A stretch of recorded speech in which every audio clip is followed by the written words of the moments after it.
Driving through beautiful Bonneville County Palisades Reservoir area of eastern Idaho, probably the last thing you're going to have on your mind is dinosaurs, unless you're a nerd like me. But right now we are actually on our way to the most important dinosaur site we have here in the state of Idaho, called the Robison Bonebed, named after my friend and mentor Steve Robison. We're going to go out there and we are going to see what sort of fossils we can find through persistent rock hammering. I'm probably going to pull one of my pectoral muscles, which generally happens. Maybe smash a thumb, get a few blisters, but overall the weather is perfect. It should be a beautiful day to do this. Let's see what we're going to find. Wayan Formation of Idaho is something you don't hear a lot about for the Middle Cretaceous of North America. It's known for its dinosaurs such as the burrowing dinosaur Rictodromeus, and for giant eggs from something similar to Gigantoraptor. Beyond those, we don't know a lot about the dinosaurs or the vertebrates in the Wayan, but thanks to the Robison Bonebed, we have a hint of the much more complex paleoecology than we would have otherwise had. Due to the Robison Bonebed's fossils, we have organisms such as a large hadrosauroid, allosauroids, large and small crocodilians, possible neoceratopsians, possible pterosaurs, mammals, turtles, fish, and a whole lot of really cool things. This is what the Robison Bonebed looks like today, or at least where the rocks came from. They've all been removed due to construction by the Forest Service, but the Forest Service was very, very kind and set those rocks out for me to continue to work to see what fossils I can find in the future. What I do is I go out to hills like this. This is right next to where the original hillside is.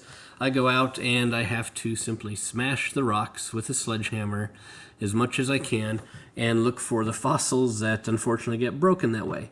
But that's the only way to find them. That's what fancy paleo glues are for. But I go out with my sledgehammer and I smash the rocks and I look for the fossil bones. And this has actually been very, very beneficial to our little corner of Idaho paleo science. Sometimes if you're lucky out here, you might catch a whirlwind like that fun little one right there. Smashing rocks out here is anything but easy. This stuff is super hard. I'm not the strongest man with the biggest biceps, but if you're persistent and you hit them long enough, and sometimes I hit the same rock year after year after year, it's eventually going to break. But it's not going to be super exciting to watch me doing that forever, so let me just speed it up here for a minute and make myself look really energetic. And I'm going to show you guys some of the things that I found here after a lot of hard work, just like this. Whew. Hi. I've been splitting rock for a while, digging these chunks out. Something mentally wrong with me, rolling 80-pound boulders around for recreation. But split the rock here, and there in the middle is some sort of bone. Don't know what it is, don't know if it's identifiable, but we can collect it and prep it. But yeah, I only want to see a bone in situ too, but I'd like to get out someday in this giant boulder. Here we go. See where my finger is?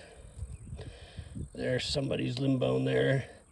Rictodromeus, or it doesn't look quite a rictoish, it's hollow, so it might be a theropod. But you can see the size of this boulder. It might take a while. At some point, we'll break this down. I've been working on this boulder for 3 or 4 years. So look at this. I was smashing rocks right here. Found that really crappy bone there. There's the counterpart, and I was like, okay, it's just bone hash. Just before I swung the sledgehammer on this again, though, I saw this shiny bit, and you know what? You and I are the first person ever to see this 98 million year old theropod tooth.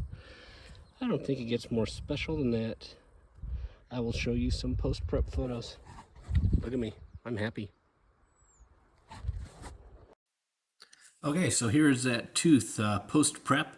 Had to do a lot of work to get out of a giant boulder that you saw that it was collected in, but I managed to do that within an hour or two of air scribe work, and only took about 5-10 minutes to clean off the side of the tooth. I didn't want to totally expose it too much because this stuff is fragile, and I claim no great experience as a preparator, but lo and behold, there we have. The tooth is about 1 inch long, give or take. It is beautifully preserved, and unlike a lot of the teeth here, it still has all of the enamel.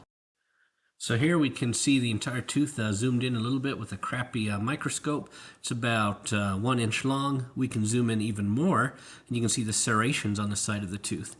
As far as who this tooth belongs to, it's the moment basically really hard to say because we don't have any associated remains from the Robison bonebed or any bones that even seem to come from a theropod this large.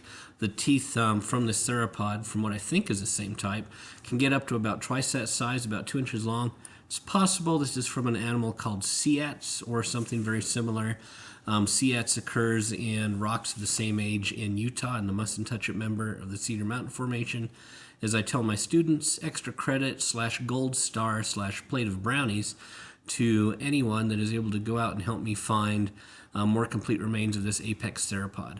I love Arictodromeus, as many of you would know from me, but damn if I wouldn't be happy to find a nice associated theropod skeleton.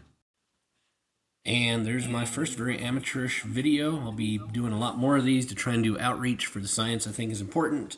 Quick disclaimer, all this work was done under permit of Caribou-Targhee National Forest for a collection of vertebrate fossils. Fossils collected are reposited at the Idaho Museum of Natural History. Thank you to IMNH and Caribou-Targhee for all their help and support as I continue to do my crazy stuff here. Catch you later.